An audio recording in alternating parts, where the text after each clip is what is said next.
Alors mon ami, as-tu deviné ma deuxième passion?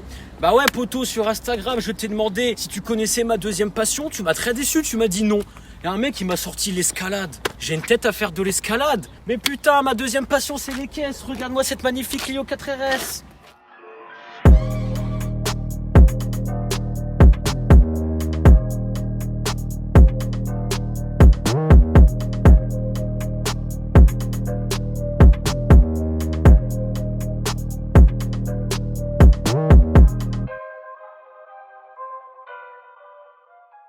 Alors aujourd'hui les amis, je suis avec Gaëtan, l'heureux propriétaire de ce merveilleux bijou. Bonjour. Bon bah voilà, présente-nous ton véhicule, c'est quoi alors? Alors c'est une Clio 4RS, 1,6 litre turbo de 200 chevaux, Ça châssis pousse. cup. Tu sais me dire les différences entre le châssis cup et le normal? Bon alors il y a 3 châssis normalement, châssis sport, châssis cup et bon châssis trophy. Bon le trophy c'est à part, donc on a le moteur de 1,6 litre turbo de 220 chevaux. Mais entre le cup et le sport, donc bon il y a le cup est plus rabaissé par rapport au sport. Et le cup donc a les jantes noires avec les étriers rouges. Donc en sport en fait c'est des jantes grises avec les étriers sans couleur. Tu saurais nous montrer un peu le moteur? Parce que moi écoute, moi je suis là pour que ça casse, tu vois. Moi je suis là pour tapasser, tu vois. Donc maintenant je veux voir le moteur. Bon, le moteur malheureusement avec les nouveaux modèles Ouais. on voit plus grand chose. Attends, je vais chercher. Ah, j'ai trouvé. C'est une languette. Ah non, j'ai pas trouvé. Si. Ah, j'ai trouvé. Voilà, vous allez voir. Oh, c'est beau. Attention, vérin. Magnifique vérin. Surtout, c'est important, c'est pratique. Bon, comme vous voyez maintenant sur les moteurs, on plus voit grand-chose, hein, beaucoup plus de- rien. Beaucoup de durite. Moteur en dessous. Hein, voilà. Voilà. Bon, moi écoute, moi le downsizing, je suis pas très fan, tu vois. Donc moi j'ai toujours eu des voitures atmosphériques. Donc j'adore les grosses cylindrées, tu vois, tout ce qui est VR6, W8, W12. Tu vois, des gros machins. Et ça, je t'avouerai que pour moi, c'est la première fois que je vais essayer un si petit moteur, entre guillemets, parce que je me doute bien que quand t'as l'insigne RS, ça doit quand même tabasser, tu vois. Donc on va voir ça après, écoute. Pour ce qui est de l'intérieur, les amis, c'est très sobre. T'as pas de cuir, t'as pas de superflu, c'est un tableau de bord, un volant, des palettes. Seul défaut que j'ai remarqué, c'est que les palettes ne suivent pas le volant. En fait, les palettes sont fixées au tableau de bord, tu vois. Ça, c'est un peu problématique. Bon, après, c'est pas très dérangeant, je pense, à l'utilisation. À confirmer. Ouais, on s'y habitue, c'est sûr. Mais c'est vrai que des palettes au volant, vraiment au volant, tu vois, ça aurait été un plus. Ici, nous avons le bouton le plus important, le bouton Start pour démarrer la voiture. Nous avons ensuite le deuxième bouton le plus important, c'est le RS Drive. Donc en fait, c'est pour passer en mode sport. Et si tu restes appuyé dessus, tu vas rentrer en mode race. C'est quoi la différence du mode sport et race? Sport, dès que tu arrives avant le rupteur, il va passer la vitesse automatique. En mode race, c'est toi qui dois la passer, sinon bah, tu vas au rupteur. Ah ok, bah c'est mieux le mode race. Ça on n'a pas dit, c'est une boîte automatique double embrayage EDC 6 vitesses. Donc la boîte EDC c'est la boîte sport de chez Renault qui est censée concurrencer la boîte DSG. Et si jamais tu veux mettre les palettes au volant, tu te mets tout à gauche, donc en bas à gauche, et là tu pourras jouer avec les palettes. Voilà. Ici nous avons l'ordinateur de bord. Alors cet ordinateur je l'adore parce qu'on dirait une Nissan GTR. Première fois que je l'ai vu, je te jure je suis devenu fou. Je vais démarrer la voiture. Voilà, regarde, déjà c'est tactile, c'est un très bon point. Donc sur cet ordinateur, toutes les informations essentielles à la voiture vont y apparaître. Ce que j'adore c'est le RS Monitor. Et là tu vois on a toutes les températures, même la température de boîte, d'admission et d'embrayage. Et ça franchement c'est très très cool. Moi j'aime bien en tout cas, je sais pas ce que vous en pensez, et moi je kiffe. Tu passes, tu as toutes tes courbes avec ton 0 à 50, 0 à 100, 0 à 400, 100 à 0 et le 0 à 1000 mètres avec ta courbe de puissance et de couple. Donc ça c'est vraiment très très bien. On se retrouve vraiment dans l'interface GTR, ça c'est avec ton diagramme, en fait c'est la poussée que tu as en G, tu vois. Le couple avec le glissement, tu vois, c'est vraiment bien foutu comme quoi on dirait que Renault c'est de la merde. Mais en fait ça j'aime bien, tu vois. Donc là en couple on atteint 260 et en chevaux 200. Ça me fait un peu penser à Nissan GTR, même si c'est pas le même interface, tu vois, ça y ressemble beaucoup et j'aime bien. Là tu vois la boîte de vitesse avec l'huile de boîte, les rapports engagés, l'angle du volant. Bon ça je connais pas trop, les puristes me diront on va plutôt passer à autre chose. Pour le circuit, ça. Ouais, ça c'est plutôt pour les circuits, l'entretien. Et puis ça, pression du frein, pression turbo. Et là on va arriver sur les trucs les plus importants. Les courbes de puissance et de couple. Tu vois, c'est une jauge en fait. Tu vois, mode sport. Tu vois, ça bouge. Et quand tu roules, ça va bouger également. Donc ça c'est vraiment cool. et nous revenons sur les températures d'huile et même l'ouverture du boîtier papillon. Et ça franchement, chapeau. Bon, tu m'excuseras, il n'y aura pas de transition, nous nous retrouvons directement à bord pour voir un petit peu le ressenti en tant que passager et son avis personnel sur la voiture avant que je procède à l'essai. Bon, déjà en mode confort, c'est très souple, la voiture est souple, genre on sent pas les bosses. On va pas rester en mode confort très longtemps, je te le dis. T'aimes bien cette voiture? Après c'est la tienne, je me doute que oui. Ah, ça fait 6 mois que je l'ai à peu près, donc ouais, je l'aime bien. Bon, il y a quelques défauts, c'est du Renault, les plastiques, ils sont pas... Mais bon, après quand on achète une voiture comme ça, on pense pas au plastique. On pense qu'il y a en dessous sous le capot. Ouais, c'est sûr. Une sportive, tu t'attends pas forcément au confort, tu vois, tu veux que ça tabasse, tu vois, mais bon. C'est vrai que des fois, un peu de douceur de temps en temps ne fait pas trop de mal. Ouais, bon après ça va, c'est pas tape-cul, je trouve. Ouais, non, ça va. C'est ma première sportive, donc je peux pas encore comparer à d'autres Mégane, Banshee Audi, Volkswagen, enfin tout ce qui est GTI, tout ça. On est content? On est satisfait? Pleinement. Ok, bah c'est le plus important. Hein. Ah, c'est sûr. Hein. Bon, bah cette balade est plutôt sympathique, j'ai envie de dire. Bon, ce que je te propose, mon ami, c'est que je vais te retrouver dans quelques instants.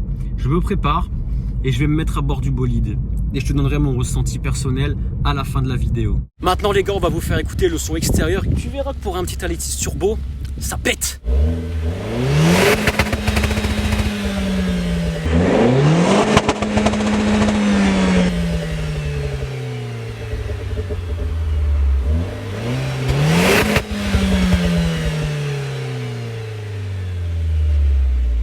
Alors je vais éviter d'écraser des vieux.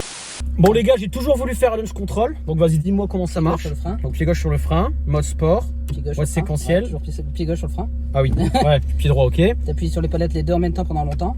D'avoir marqué launch on. Voilà, launch on. Tu lâches les palettes, pied à fond sur l'accélérateur, à fond. À fond. Et là tu lâches le frein et t'as le pas. Oh.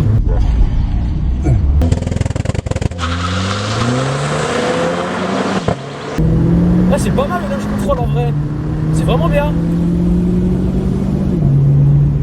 Ça pousse quand même. Bon là on était à 80, tu vois. Ça pousse bien, c'est cool. 80 sur une route à 80, je trouve que c'est très raisonnable. Et non en vrai, je suis fan. Tu vois, moi d'habitude, j'ai toujours l'habitude de conduire des gros véhicules, tu vois, des à peu près grosses cylindrées. Mais je t'avouerais que les petits 4 cylindres turbo là en ce moment, ça me donne envie. Vraiment. Bon après là je l'ai conduite pendant un petit moment. Donc c'est très simple à conduire, hein. C'est pas genre une Ferrari ou une Lamborghini, tu vois. C'est cool. C'est pas une Ferrari ou une Lamborghini, mais c'est cool, c'est fun. En fait c'est un petit karting.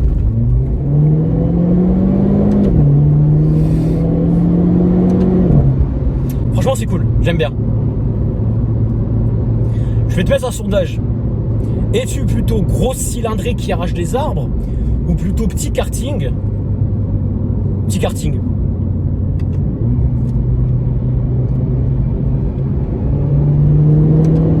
Oh. J'espère vraiment que tu entends les retours de flamme, mais c'est une dinguerie. Les retours de flamme, franchement, c'est une dinguerie. Après ça, c'est aussi l'effet turbo, tu vois. En vrai, t'aimerais pas la préparer? Toujours, hein, mais quand on en veut toujours plus. Mais ouais, c'est sûr. Il y a fiabilité et puissance. Donc, ouais, ça c'est vrai les amis.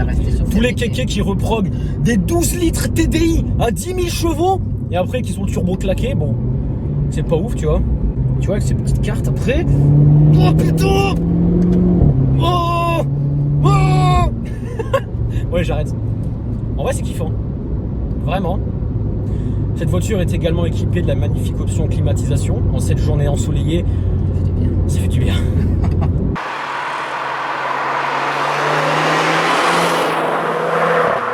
Je te dis à peu près les températures. En eau, on est à 83 degrés, donc c'est très raisonnable. En huile, 96.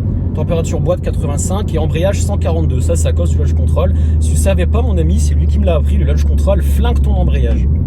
La boîte surtout, c'est pas bon. Ouais. Donc voilà, on va faire un petit demi-tour. Et après, je pense qu'on va rouler tranquille. Oh merde, c'est vrai, il n'y a pas d'embrayage, putain. Oh, fais chier. Fail. Ah, j'oublie. En fait, quand t'as pas l'habitude de conduire automatique, tu veux toujours freiner du pied gauche parce qu'évidemment, tu appuies sur l'embrayage. Mais là, t'en as pas. Du coup, bah, tu te tapes un peu la honte, tu vois. Me jugez pas dans les commentaires, s'il vous plaît. Oh. Ah, c'est cool. Hein. Moi, j'aime bien. Bon, après, évidemment, je couperai les moments chiants au montage. Hein. Non. Donc là, les amis, il faut savoir qu'on est en train de faire le plan d'insert de la vidéo. Et t'as 3 Mongols sur la route avec des caméras pour prendre le plan d'insert que t'as vu au tout début de la vidéo. Donc là, on repasse une 3e. Klaxonne un peu.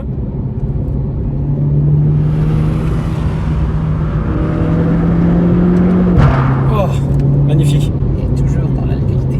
Toujours dans la légalité, bien évidemment. Là, nous sommes à 81 et franchement, on profite du paysage. Franchement, je kiffe. C'est vraiment un kiff. Oh. Donc là, les amis, il faut savoir que ça fait à peu près 3 heures que je la conduis. Donc évidemment, je te mets pas tout en vidéo, sinon ça va être très chiant. Très chiant. Et franchement, bah, c'est un plaisir. En plus, elle consomme pas tant que ça, bizarrement. Genre là, en consommation, tu saurais me dire c'est où? Voilà, après, j'ai il y a distance, autonomie.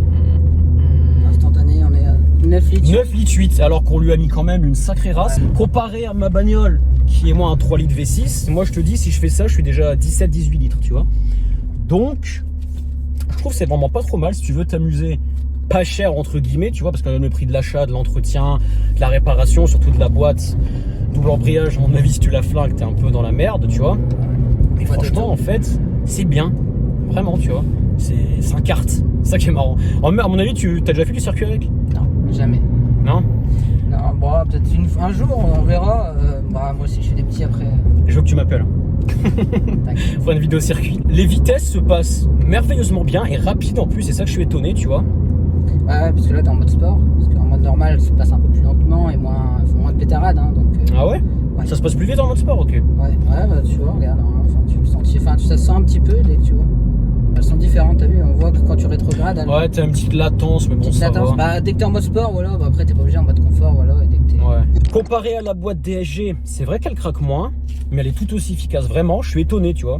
Renault, on fait un truc bien. Vraiment, c'est cool. D'habitude, j'aime pas du tout Renault, tu vois, je suis vraiment pas fan du tout de cette marque, surtout en diesel, putain, les DCI, là, c'est bon. Mais là, je dois dire que c'est efficace.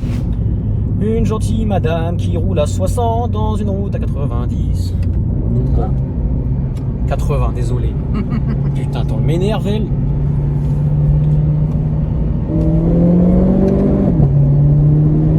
Par contre, tu vois, mon ami, pour doubler avec ça, t'as aucun problème. Avec ça, je peux te dire que tu doubles, quoi. Bon, après, comme tu vois, la Clio RS est aussi très polyvalente. Tu peux rouler en calme, il n'y a aucun souci, tu vois.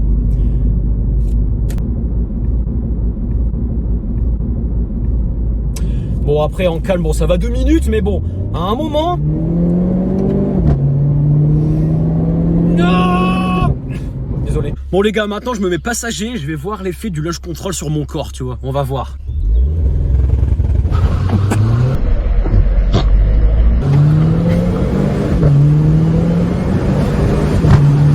Ça marche bien, quand même. Le making-of du tournage.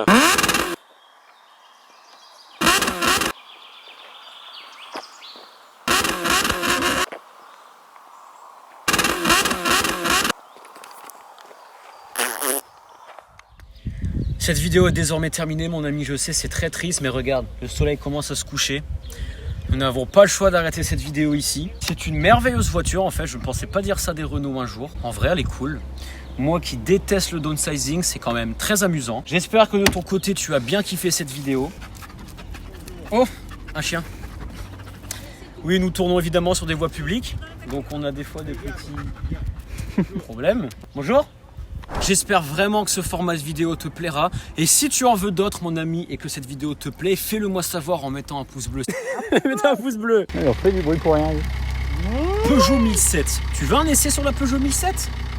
Dis-le moi dans les commentaires. Porte électrique, t'as vu ? Cette voiture a des défauts, mais crois-moi, une fois que tu es à bord, ces défauts disparaissent. Et le plaisir de conduite sur les papas pétarades à chaque passage de vitesse est magnifique. Oui, j'ai peut-être blessé les puristes en disant ça, mais que veux-tu ? J'adore. Allez mon ami, sur ce, je te laisse là. Je vais rendre cette voiture à son propriétaire. Et moi, je te dis à la prochaine.